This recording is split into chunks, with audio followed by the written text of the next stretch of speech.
The People's Countryside The Environmental People's Countryside Debate Environmental Debate Podcast. The People's Countryside Environmental Debate Podcast. People's Countryside Environmental Debate Podcast. People's Countryside Environmental Debate Podcast. How do you keep going as podcasters? Are you looking to make guest appearances on other podcasts, etc.?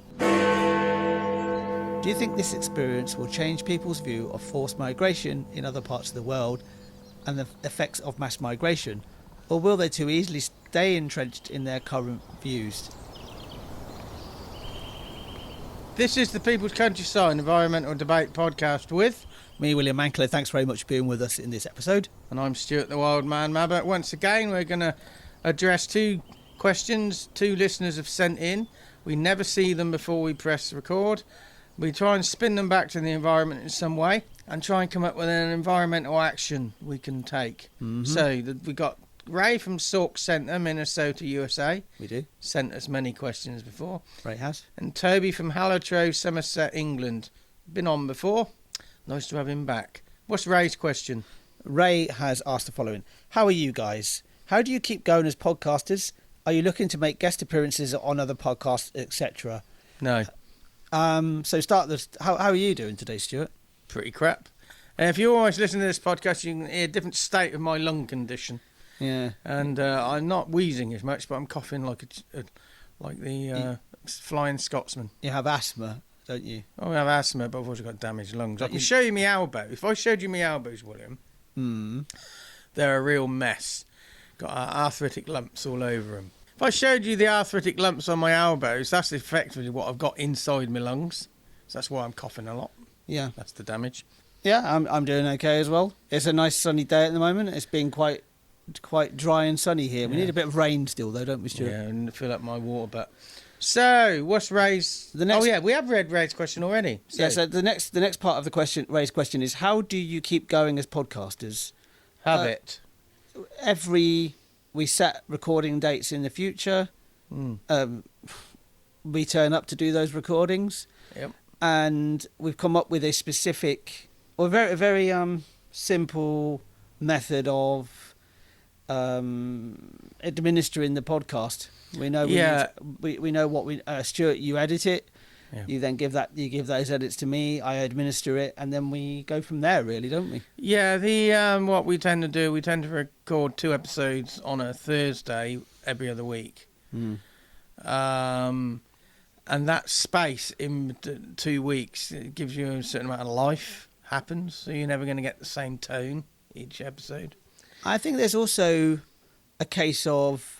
I get a podcast recording done. I've always enjoyed doing the podcast recording. In fact, that's the most enjoyable aspect of the podcast is because we're presented with these questions and they're sometimes quite challenging questions. But as soon as the recording's done. It's then moving on to the next one. And then I don't really think about the podcast until we press play. Until we press record again, yeah. Well, I've just noticed we've got Radio 3 playing in the background. Do you want to turn it off? Other stations available. So you've got a little bit of classical music in the background there. Yeah.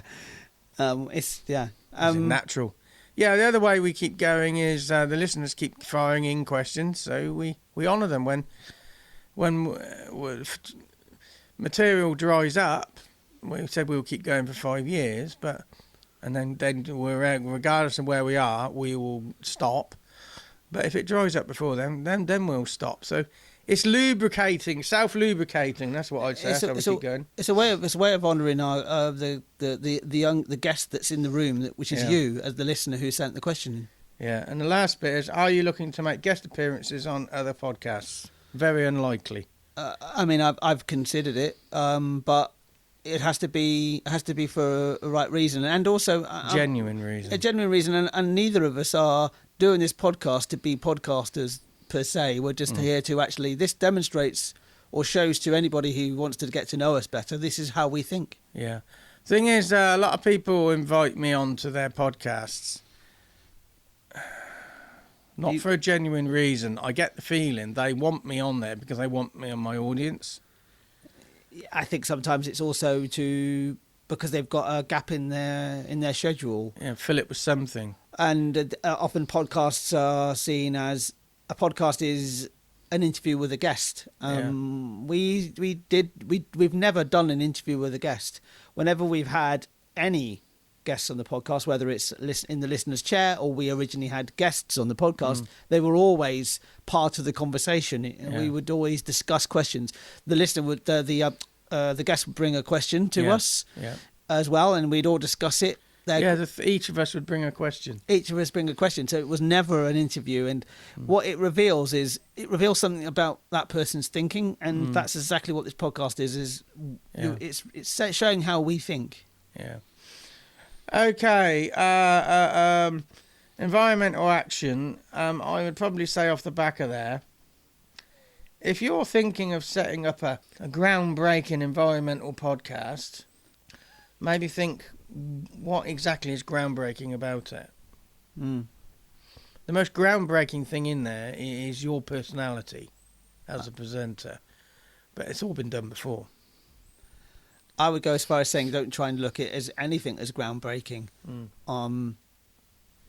Create something that is genuinely who you are.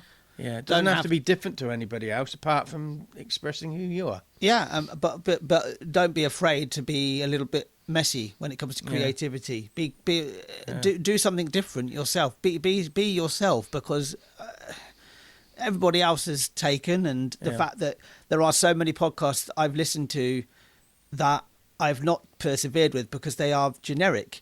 I listened to a specific podcast from the US, and the reason why I listened to it is because, one, it's always interesting information. I've got a very close friend in the US, and I like to keep close tabs on what's going on over there. Do they listen to the podcast? But the presenter is interesting and entertaining because he's himself. Yeah. Yeah, and that's what we try to be. Yeah. It's I was talking to someone the other day who young person wanted to set up a gardening business, and they said, "Well, what can I do to be different?" I said, "You don't have to do anything. You can do exactly the same stuff as your competitors." But people need to buy into wanting to have you as their gardener. You might be doing exactly the same as Joe Bloggs down the road, but they're buying into having you as the gardener. Okay, so what's Toby's question? Toby from Hallertrow in Somerset. England. In England, yes.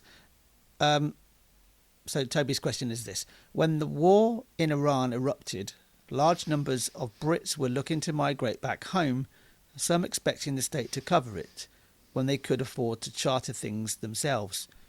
Do you think this experience will change people's view of forced migration in other parts of the world and the effects of mass migration, or will they too easily stay entrenched in their current views? I did think about this. We're us Brits, when we colonise, like we call ourselves expats.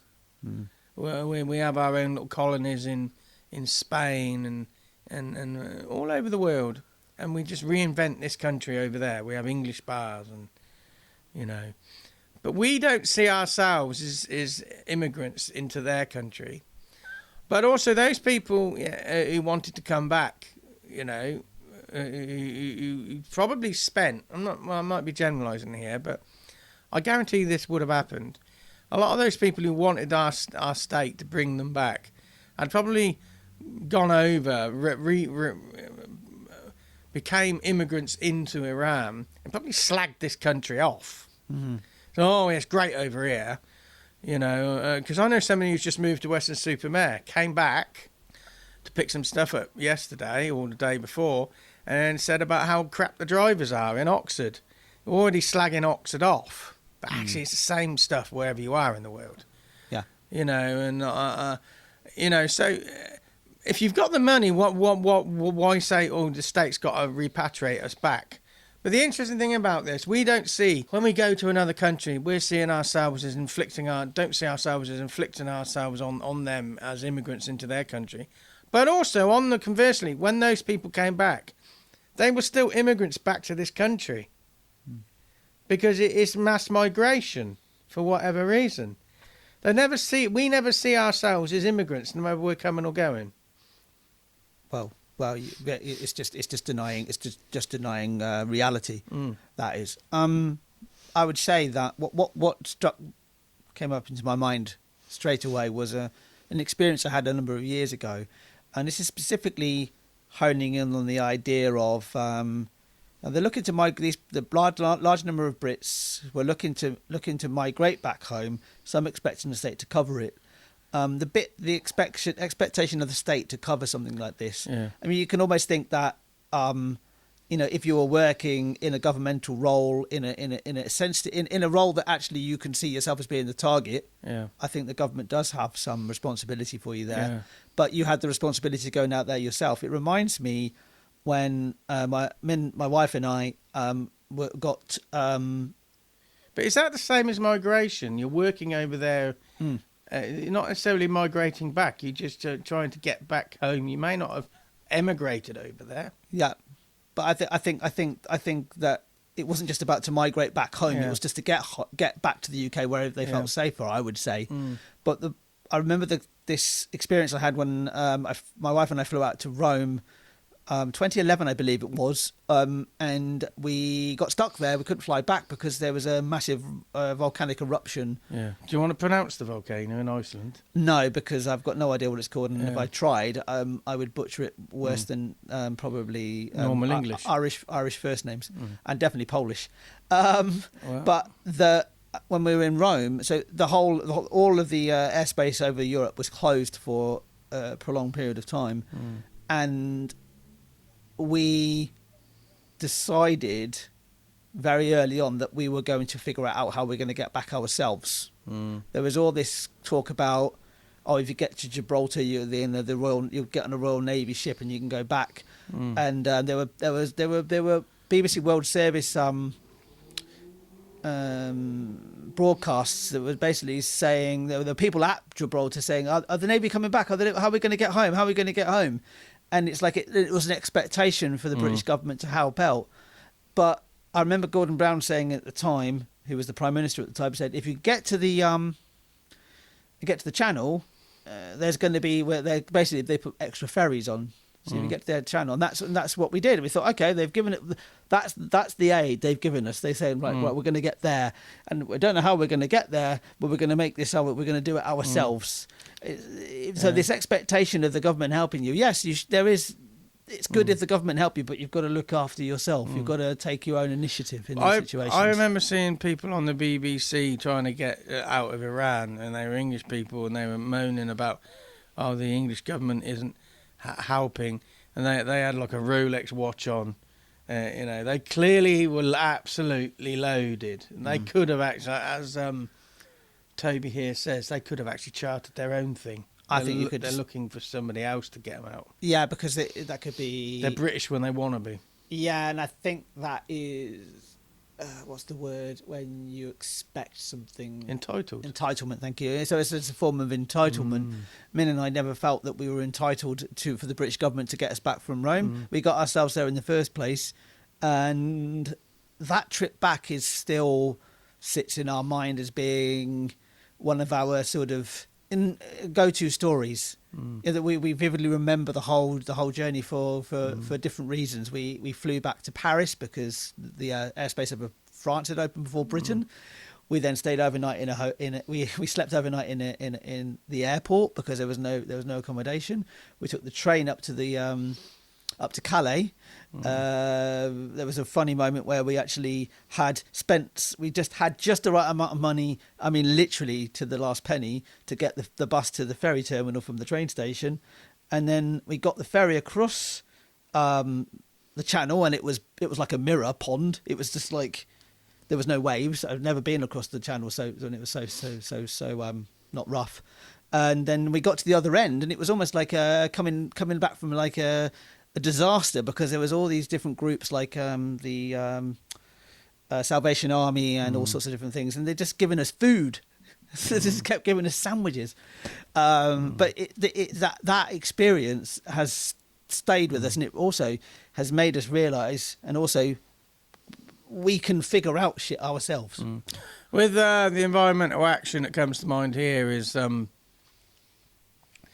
if a mass behavioural change is needed and you're resisting, don't resist out of entitlement. Resist out of a fully fledged, rational argument of why you don't agree.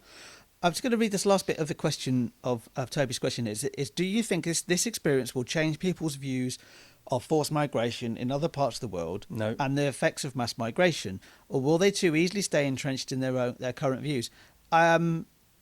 You will stay in your own entrenched views if you don't even consider that there's another possibility of a possibility in the world. If you just don't use your imagination.